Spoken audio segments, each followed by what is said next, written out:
Praise the Lord. கர்த்தர் நம்மை கடந்த 4 மாதங்கள் கன்னிமணியை போல பாதுகாத்து இந்த 5வது மாதத்துல முதல் நாள்ல தேவ சமூகத்துல நிற்கத்தக்கதாக தேவன் நமக்கு கிருபை பாராட்டி இருக்கிறார். எல்லாரும் சபைக்கு சென்று ஆசீர்வாதங்களையும் வாக்குத்தத்தங்களையும் பெற்றுக்கொண்டு வந்திருப்பீர்கள் என்று கிறிஸ்துவுக்குள் விசுவாசிக்கிறேன். இப்போதும் கூட நான் சபைக்கு போகல, நான் தூங்கிட்டேன், நான் வேலையா இருந்தேன், இப்பதான் டியூட்டி முடிச்சு வந்தேன், இனிமேதான் எனக்கு வாக்குத்தத்தம் என்று நினைப்பவர்களுக்கு தான் இந்த வாக்குத்தத்தத்தை நான் கொண்டு வந்திருக்கிறேன். உங்களுக்காக இந்த மே மாதத்துக்கான வாக்குத்தத்தம், எழும்பு எழும்பு சீயோனே உன் வல்லமையை தரித்துக்கொள். ஏசாயா 52 அதிகாரம் 1வது வசனத்துல, எழும்பு சீயோனே எழும்பு உன் வல்லமையை தரித்துக்கொள். எதற்காக நம்ம எழும்ப வேண்டும்? இனிமே வருகிற நாட்கள் மிகவும் இக்கட்டான நாட்கள், கடினமான நாட்கள், பல சூழ்நிலைகளை எதிர்கொள்கிற நாட்கள், சம்பளமோ குறைவு, பிரச்சனைகளோ தேவைகளோ அதிகம், அதுக்கேற்றாப்புள் போல் நம்ம ஓட வேண்டும் இல்லையா? அதற்காக தான் கர்த்தர் நம்மை சொல்றார். எல்லாவற்றுக்கும் மேலாக கர்த்தர் இந்த பூமியில நம்ம எந்த நோக்கத்துக்காக வைத்தாரோ அந்த நோக்கத்துக்காக நீ எழும்ப வேண்டும். அந்த 4 காரியங்களுக்காக நம்ம எழும்ப வேண்டும். என்னென்ன காரியங்கள் என்று இதே அதிகாரத்துல 7வது வசனத்தை நம்ம பார்ப்போம். முதலாவது நம்ம எதுக்காக எழும்ப வேண்டுமா?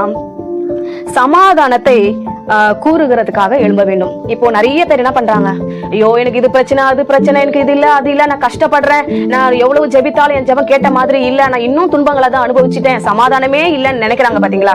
அவர்களுக்கு சமாதானத்தை கூறும்படியான முதல் காரியம். 2வது காரியம் பாத்தீங்கன்னா, நற்காரியங்களை சுவிசேஷமாய் அறிவிக்கிறது. நற்காரியங்கள்னா என்ன?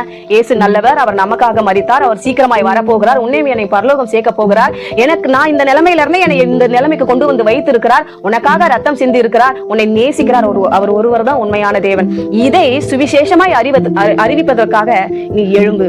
3வது காரியங்கள் நம்ம என்ன நம்ம பார்க்கணும்னா, ரட்சிப்பை பிரசித்தப்படுத்த எழும்பு. ரட்சிப்பை பிரசித்தப்படுத்த வேண்டும்.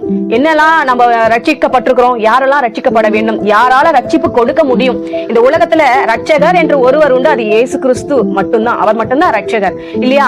அப்போ என்ன சொல்லணும்? அவரே மெய்யான தேவன், அவர் ஒருவரால தான் பாவ மன்னிப்பிலிருந்து நம்மளை மீட்டெடுத்து நம்மளை ரட்சிக்க முடியும், இந்த உலக இருளில் இருந்து வெளிச்சத்துக்கு கொண்டு வந்து நம்மை காப்பாற்ற முடியும் என்கிற காரியத்தை நீங்க என்ன பண்ணணும்? அவங்களுக்கு சொல்ல வேண்டும். 4வது பாத்தீங்கன்னா, உன் தேவன் ராஜரிகம் பண்ணுகிறார். இந்த வசனத்தை நான் உங்களுக்கு வாசிக்கிறேன் இன்னொரு முறை.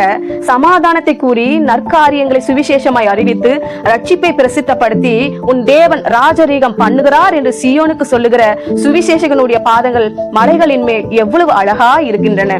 இந்த வசனம் தான் இதுல 4 காரியங்களாக பிரித்தெடுத்து எழுதி இருக்கிறேன். நீங்க இந்த 4 காரியங்களை இந்த பூமியின் மேல சொல்லணும். முதலாவது நீங்க என்ன சொல்லணுமா? சமாதானத்தை கூறணும். 2வது நற்காரியங்களை சுவிசேஷமாய் அறிவிக்கணும். 3வது ரட்சிப்பை பிரசித்தப்படுத்தணும். 4வது உன் தேவன் ராஜரீகம் பண்ணுகிறார் என்று பூமியில் இருக்கிற அத்தனை